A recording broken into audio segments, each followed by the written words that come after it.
Now. On 105.9 FM and streaming worldwide on the WMAL app. O'Connor and Company. Yeah, I'm Larry O'Connor with Mercedes Schlapp. And Mercy, we're joined now by the great Dr. Kevin Roberts, president of Heritage Foundation and Heritage Action for America. I'm a big fan of Dr. Roberts, and he's doing great work. I'm not a big fan of the fact that his podcast is doing so well, the Kevin Roberts Show. Stay in your lane, Doctor. You know that. We don't need more, podcasters and, leave it to the professionals. But thank you for joining us anyway. You sound like my wife. She said, Kevin, why do you have to do a podcast? Larry O'Connor and all of his guests, including Mercedes, are so good. So actually, you've got a fan. I knew I loved your wife for a reason. Exactly. She's a smart one. It's always the wives. We're just, Kevin, that is right, Mercedes.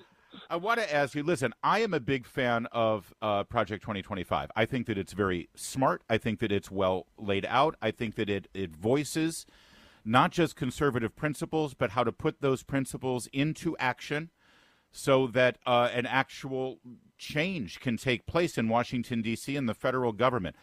However, clearly this thing has become a boogeyman for the left and for the Democrats. It has given them a target to go after when they have nothing positive to talk about with their agenda.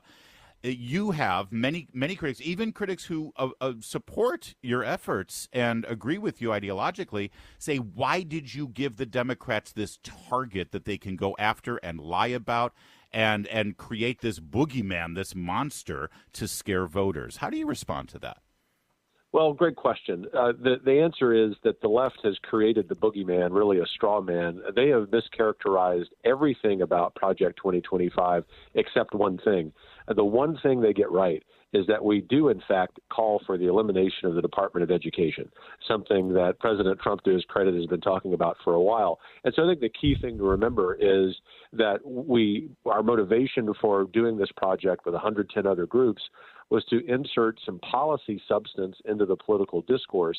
The left, of course, rather predictably, has totally mischaracterized it. I was grateful for my friend President Trump yesterday saying that, just remember what they're saying about Project 2025 is a total distortion. Don't believe them. These are the same people who told us Biden was fine. These are the same people who are telling us that Kamala Harris was never appointed as the borders are. And so it's very frustrating to have to live in this creation of this news cycle. But even USA Today and CNN in the last couple of days have done a fact check on what the left is saying. I actually think this is going to boomerang back on them and highlight how utterly dishonest they are. Yeah, but of course they lie. And I mean, yeah, you're right. They're trying to erase Kamala Harris's record. I mean, that's what they will do, and nothing will stop them, even friendly media fact-checking them. But you mentioned Kamala Harris, and I would love to get your opinion about how that changes this race, not just for presidency. And again, as the president of Heritage Action for America, you are not just involved in messaging and working on appropriate candidates at the top of the tickets, but all the way down the line. Does Kamala Harris now, as the de facto nominee, change this landscape for you? Well, she's at least in the short term stabilized their ticket, even though on policy terms I disagree with everything she's ever said. But she stabilized the ticket. There's a lot riding on whom she selects as her running mate. For us at Heritage Action, where we're doing significant voter registration of unaffiliated voters who lean in the direction of conservative candidates, Harris is not going to change much. My prediction on this, Larry, is that after a week or so, when a little bit of the media honeymoon goes away, people will remember that Harris is actually more liberal than Joe Biden himself. Harris wasn't just involved in rogue prosecutors. She actually spawned that movement here with Soros money in the United States. It only took Alex Soros 1 hour after Biden announced he was not running for president to endorse Kamala. Once the Trump campaign and we at Heritage Action and all the great groups on the political right are able to tell the story about Harris, I actually think this race sort of goes back to where it was. But I'll finish my response with this important point.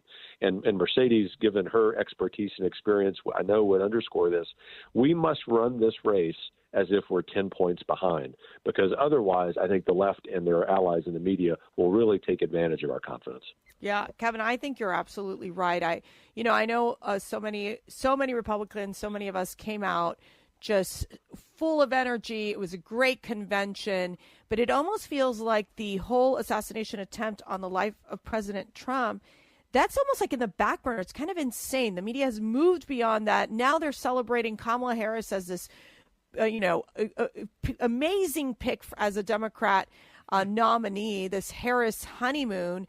I think what is it going to take in these swing states? It's all going to be about margins. I know you talked about doing the voter registration, but also what else is it going to take to say, wait a second here, she is even worse than Joe Biden. She is incompetent, because now if you say the word incompetent, apparently you're a racist.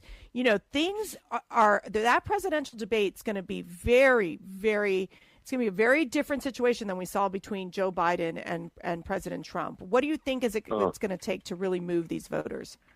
Well, it's so true. I'll mention two or three things. The first and most important is that when we are told, whether it's the three of us and your great audience, but really we, the American people, that it's somehow racist to talk about someone's incompetence or unpreparedness for office, remember that the majority of Americans reject that, including a majority of Americans of color, because this ultimately still is the greatest meritocracy in the history of mankind.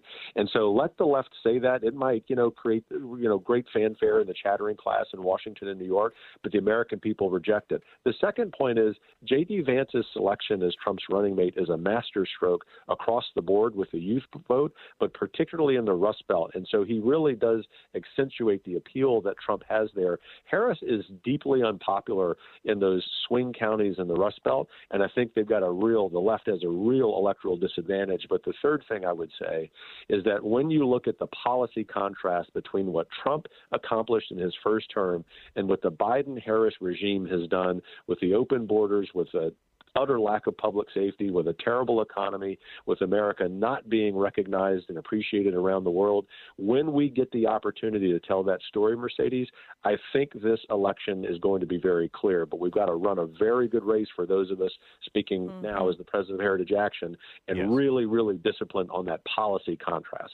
Speaking to Dr. Kevin Roberts of Heritage Action for America, and the Heritage Foundation has a very impressive real estate footprint just off Capitol Hill.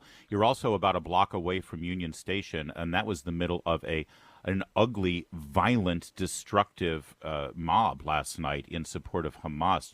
Were you able to witness any of that? What did you see, if so? Yeah, it was terrible. Look, I wish that we could expand our real estate footprint to have included that and jailed those knuckleheads for what they did. What I thought about, in fact, we at Heritage have of course, had to beef up our security because we tell the truth. And, 10 or 20,000 of these folks marched by our building a couple of times because we stand for the truth. And then we heard the tear gas canisters go off. This episode actually goes back to Mercedes' great question.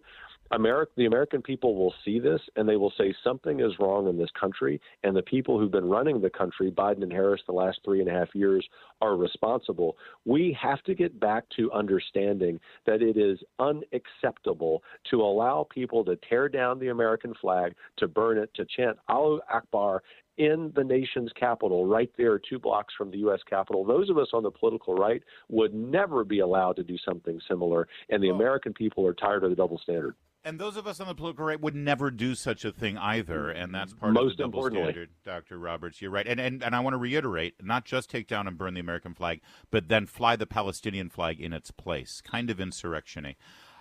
Got to leave it there. Tell all our friends down at Heritage we said hi, especially Hans and Cully and all the great James and the gang. And Rob's great work spinning off Daily Signal. You guys are on fire right now, and we'd love to see it. Thank you, sir.